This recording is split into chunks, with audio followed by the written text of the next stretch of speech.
Passo 2. Visualizar-se em um sonho enquanto desperto. Esse exercício aprofunda a prática crítica e nos ajuda a fortalecer a metacognição. Imaginar a vigília como um sonho. O exercício de visualizar-se em um sonho durante a vigília é uma técnica poderosíssima para dissolver as fronteiras entre o real e o imaginário.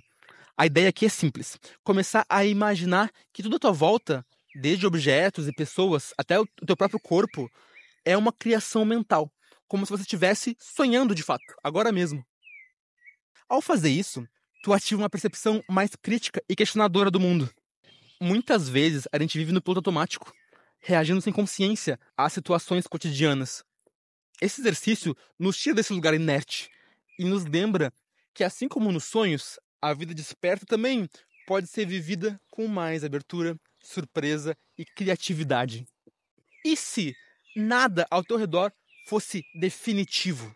Essa pergunta pode romper completamente padrões mentais rígidos e abrir espaço para novas maneiras de perceber e agir. O teatro nos oferece uma analogia fascinante. Ao entrar no papel de um personagem, o ator vive uma outra realidade, mas com tanta intensidade que o seu corpo e sua mente acreditam na experiência de fato.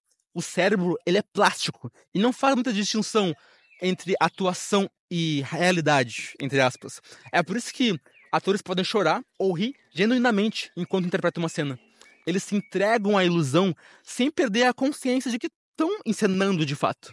Essa entrega consciente é o que a gente busca ao visualizar-se em um sonho enquanto estamos acordados. A gente quer nos envolver profundamente na experiência, imaginando que tudo ao nosso redor é um cenário onírico, mas sem perder a capacidade de refletir sobre a situação. Essa dualidade, agir como se fosse um sonho e ao mesmo tempo manter consciência de que não é o caminho para quebrar automatismos e cultivar a lucidez. Há quem pense que essa prática pode ser perigosa e fazer a pessoa não distinguir mais o que é sonho e o que é vigília, mas o resultado é bem o oposto. O praticante vai ter cada vez mais clareza sobre os seus próprios diferentes estados de consciência. Então, ao invés de confundir entre sonho e realidade, a pessoa vai começar a perceber as diferenças da consciência no sonho e na vigília.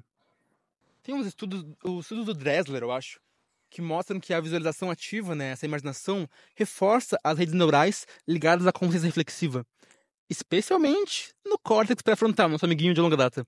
Essas mesmas áreas cerebrais são fundamentais, tanto para a lucidez onírica, quanto para a prática da atenção plena na vigília. Quando a gente imagina com intensidade que está sonhando, essas redes se fortalecem.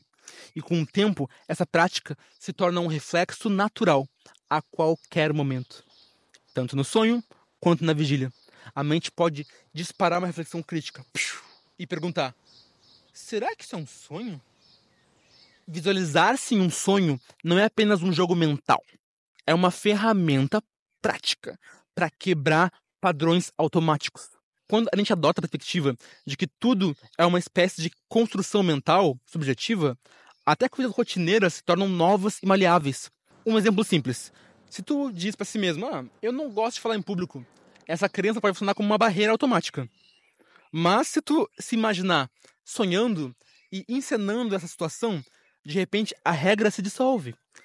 Já que num sonho tu pode ser qualquer coisa, por exemplo, estou falando com as pessoas e estou nervoso falar com as pessoas. De repente eu posso me visualizar em um sonho onde essas pessoas têm cabeças de Teletubbies.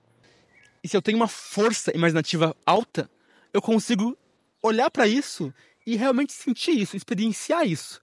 E dessa forma, a ansiedade vai embora, porque falar com Teletubbies não parece muito assustador. Sabe quando teu chefe tá gritando contigo? Quando vê, tu pode imaginar ele com uma cabeça bem pequenininha, assim, ó, falando. Isso é brincar com a realidade. Isso é transformar o mundo em uma experiência criativa.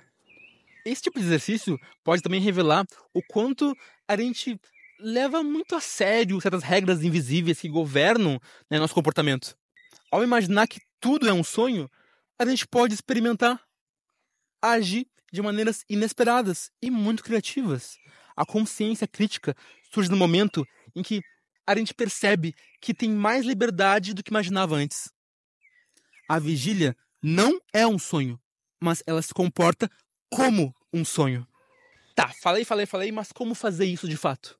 A proposta para hoje é integrar essa técnica aos momentos de reflexão crítica. Então escolhe alguns momentos do dia e faça a pergunta seguinte: tô sonhando? Isso é um sonho? E aí para por 30 segundos, olha ao redor e visualiza que tá em um sonho. Sinta o teu corpo, perceba como o teu corpo é uma criação mental. Imagina que cada sensação tua, cada movimento são ilusões, como no sonho. Observa o ambiente, olha para os objetos, para as pessoas. Como seria se tudo fosse apenas uma narrativa onírica? Que leis poderia dobrar ou quebrar? E agora é o tempero.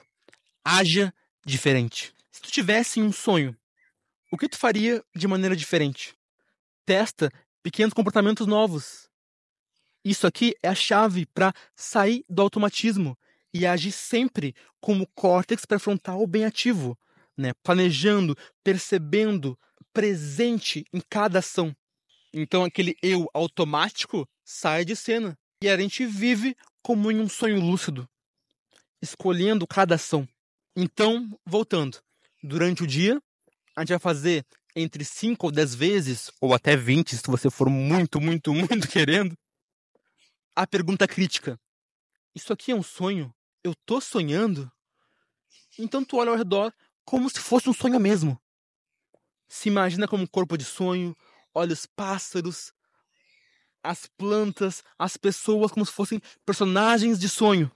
E então, percebe tua consciência, né? Não, isso não é um sonho noturno. Mas entre fazer a pergunta e responder ela com um não, isso aqui não é um sonho, esse meio de campo, tu tem que imaginar que tá em um sonho. Isso é bem importante. Muita gente peca nisso na técnica Tolley. Se visualizar em um sonho enquanto a gente está desperto é uma prática que expande a consciência sobre a consciência e dissolve fronteiras rígidas entre vigília e sonho, né? Realidade e ilusão. Assim como um ator que entra e sai de papéis com leveza, a gente pode também aprender a habitar diferentes estados de consciência sem perder o fio da lucidez. No fim das contas, o que a gente chama de realidade é só mais uma narrativa, uma entre muitas. E a prática de imaginar que estamos sonhando nos lembra que a gente pode reescrever essas narrativas sempre, sempre que quisermos. Então, durante o dia de hoje, te pergunta: e se isso for um sonho? Como que eu agiria? Isso é viver com presença.